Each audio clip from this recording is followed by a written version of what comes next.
Welcome to Passionate Learners CNC Programming channel. In this video we will see how to run program in between using nsearch. Switch to auto mode. Press cycle start. Press reset button to stop the program. Press reference button. Press Z-axis button. Press plus button.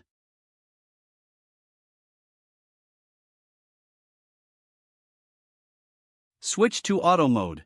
Type the end block number from where you want to start the program. Then press sequence search soft key.